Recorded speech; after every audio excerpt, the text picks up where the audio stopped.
আসসালামু আলাইকুম। আমি আবারও চলে আসলাম নতুন আরো একটি রেসিপি নিয়ে। আজকে আমি তৈরি করে দেখাবো মাত্র 1 কাপ আটা দিয়ে মজাদার একটি নাস্তার রেসিপি, যা ঘরে থাকা উপকরণ দিয়ে খুব সহজেই তৈরি করে ফেলতে পারেন। তাহলে চলুন শুরু করা যাক।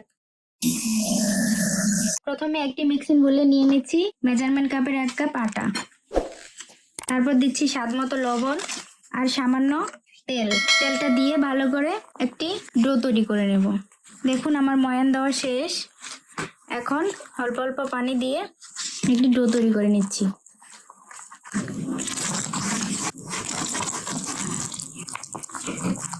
আমি একটি সফট ডো তৈরি করে নিয়েছি। এখন ঢাকনা দিয়ে ঢেকে রেখে দিব 10 মিনিটের জন্য। এখন আমি একটা কড়াই 2 টেবিল চামচ তেল দিয়ে দিয়েছি। তারপর দিয়ে দিচ্ছি পেঁয়াজ কুচি। এখানে আমি বেশি করে পেঁয়াজ দিয়ে দিয়েছি, কারণ যেহেতু এটি আমি শুধু পেঁয়াজ দিয়ে করব। তারপর পেঁয়াজটা একটু ভেজে নিচ্ছি। আমার পেঁয়াজটা হালকা ভেজে নেওয়া হয়ে গিয়েছে। এখন এতে দিয়ে দিচ্ছি হাফ চামচ মরিচ গুঁড়া, হাফ চামচ হলুদ গুঁড়া, স্বাদ মতো লবণ, আর দিচ্ছি 1 টেবিল চামচ আদা রসুন বাটা দিয়ে ভালো করে ভেজে নিচ্ছি। এখন দিয়ে দিচ্ছি সামান্য পরিমাণে পানিটা দিলে পেঁয়াজটা ভালো করে সেদ্ধ হয়ে যাবে। পানিটা দিয়ে ঢাকনা দিয়ে ডেকে সেদ্ধ করে নিচ্ছি কিছুক্ষণ। আমার পেস্টটা হয়ে গিয়েছে। এখন এতে দিয়ে দিচ্ছি হাফ চামচ জিরা গুঁড়া দিয়ে আবারও ভালো করে নেড়ে উঠিয়ে নিচ্ছি। চুলা থেকে নামিয়ে ঠান্ডা করে নিয়েছি।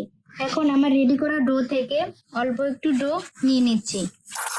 নিয়ে এটা আমি হাতের সাহায্যে গোল করে নিচ্ছি।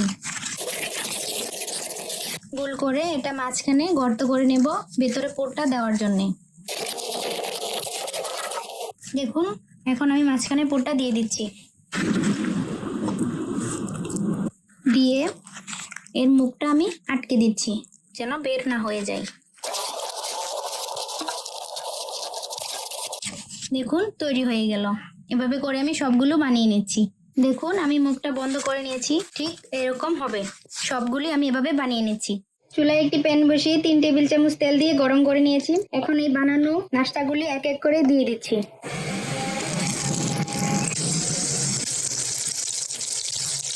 এই নাস্তাগুলি ভাজতে সময় লাগে না, অল্প তেল দিয়েই ভাজা যায়। আমি এই অল্প তেলে নাস্তাগুলি ভেজে নিচ্ছি। আমার নাস্তাগুলো ভাজা হয়ে গিয়েছে। আমি উল্টে পাল্টে ভেজে নিয়েছি। এখন আমি উঠিয়ে নেব।